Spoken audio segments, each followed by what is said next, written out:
All right, Assalamu alaikum. I want to talk about the fearful avoidant attachment style because it is actually quite common than more than you think. And I know a lot of people could relate to this because this is going to be referring specifically to especially attraction, emotional attraction, physical attraction, and also just how you feel internally. And it's very fascinating. And I'm going to talk about it because I personally have experience with this. I was more on the avoidant side, but I also like more on the fearful avoidant, especially and I typically just say avoidant just because it's easier to say avoidant, but fearful avoidant specifically is a little different because it is a combination of anxious avoidant, but it's kind of this dynamic of like push and pull. So it's like I really want closeness, but I'm ashamed that I want closeness, but also if someone gets too close, I pull back. And it's just like push and pull, push and pull. And so, you know, it's hard. It's a very hard one to deal with. And because it's just confusing and you don't know what's happening, and you're like, well, I want to be married, but also why am I not attracted to anyone? And why do I have to run away every time someone gets close? So I'm going to talk about it today. And I wrote a lot of notes about this so I can kind of really explain how it shows up so that if you are someone who's going through this, you can tell that, you're not broken. It's just you have a fearful avoidant attachment style, which is it's something to heal from, right? As you heal, you start recognizing that you're more open to love, you're more open to marriage, and it feels much easier to go about this process because one thing that I hated about myself is every time I talked to a good person, like a good potential, and I felt myself getting the ick so easily. Like I would be interested in the beginning, but then out of nowhere I just felt this withdrawal and like I just want to go away and run away, and it was just so frustrating because I'm like, why? Why does this happen? I want to be married at the same time I don't. And so subhanAllah, I had that happen multiple times and until alhamdulillah I met my husband and I actually woke up and had that figured out. So I'm gonna talk about it. And I'm gonna mention like how it shows up in their brain, in your brain if you're a fearful avoidant. And also this helps if you're dealing with someone who's also fearful avoidant or slash disorganized avoidant. This is kind of covering that so that you can know how to deal with it. So the main core beliefs, okay, if I'm remembering the way I would think, right? It's if I get too close, I'm gonna get hurt. Like this is how what I like if someone who's fearful avoidant, if I get too close, I'm going to get hurt. So I have to stay distant because that way I'll never get hurt. But if I stay too distant, I'm going to be alone and I don't want to be alone. And so I can't fully trust people, but also at the same time, because I have to protect myself emotionally because I can't trust people. And love is just not safe. It's just if someone actually loved me, that's just a lie. It's not true.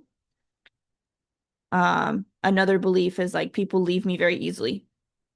And so people leave me. I'm not good enough to be loved consistently.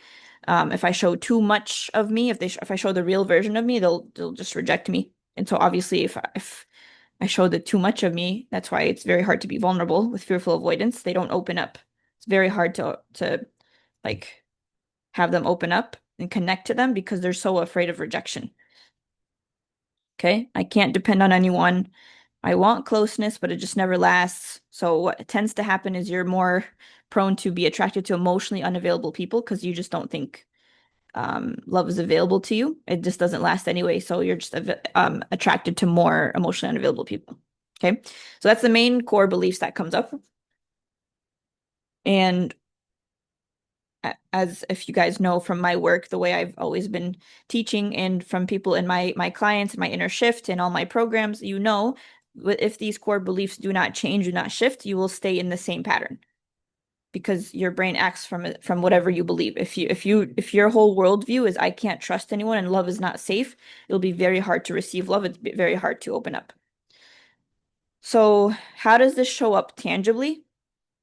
Is people will like with this attachment style will get the ick very easily even when the person is objectively fine like everything's matching up, looks is fine. They'll like really get picky on certain things about why it's not exactly the way they want.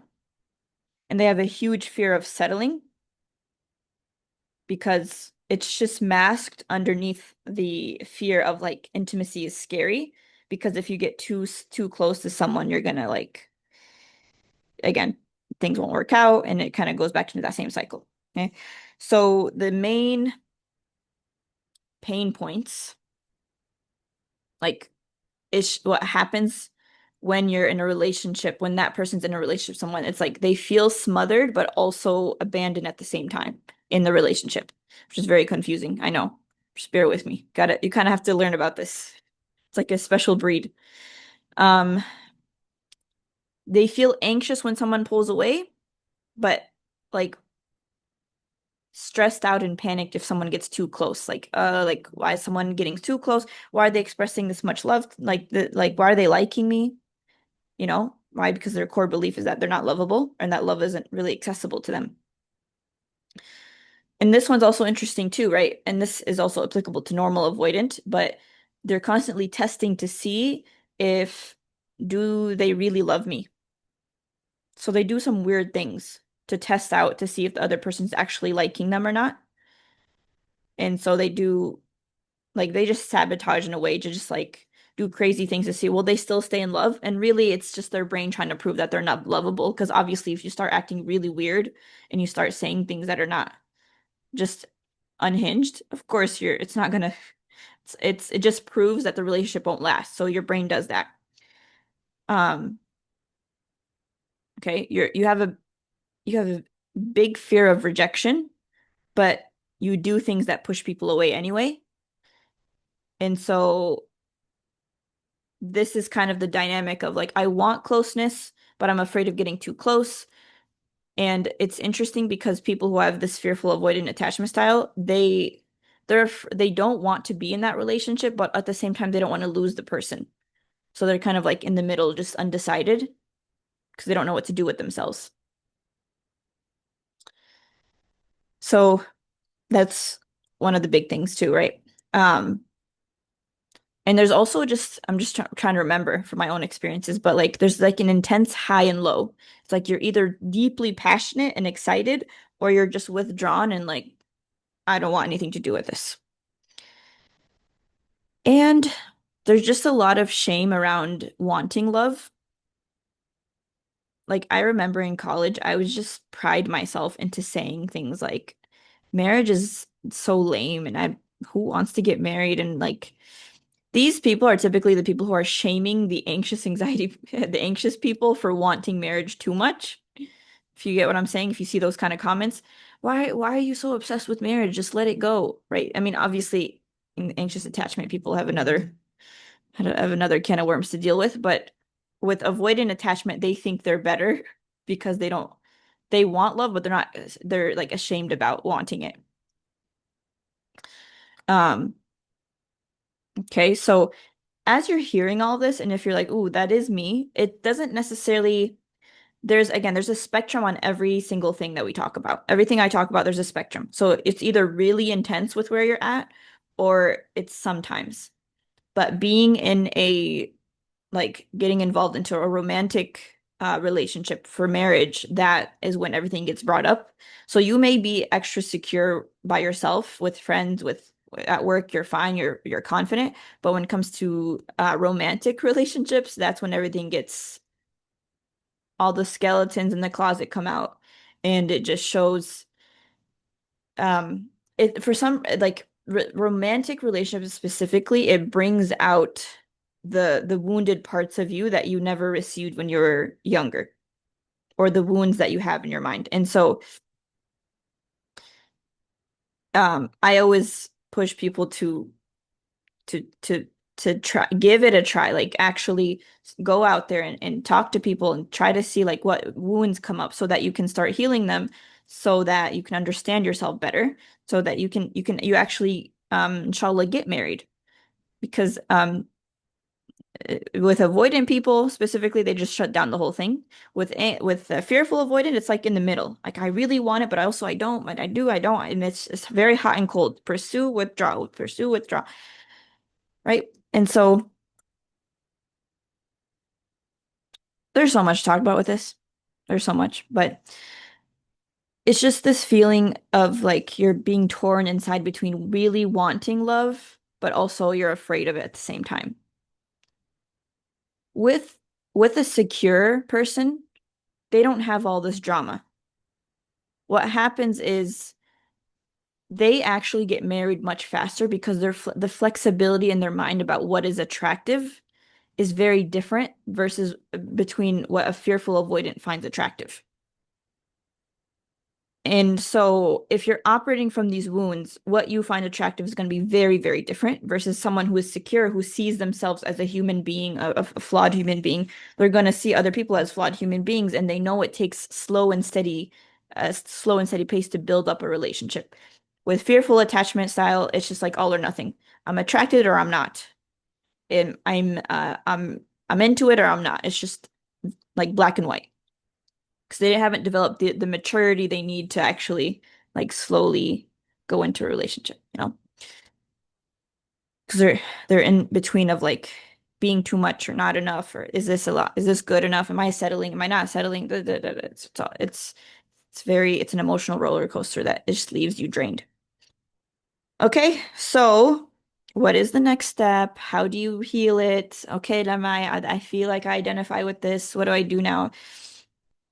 So from my personal experience, when I noticed every time I noticed this trigger, I would look at the core belief of what I'm thinking. So I mentioned the core beliefs in the beginning, right? I said like, love isn't safe, love isn't that. Like, it's hard to trust people. So you kind of actively have to work on those thoughts. You have to learn how to regulate your nervous system to really feel at ease with these thoughts, to feel at ease with love, to feel at ease of like, I am good enough and I am worthy of being loved. Um, and so because typically the main belief is that like love is scary and unpredictable and you don't know if it's going to stay or go. So might as well just like it's just something scary to be around.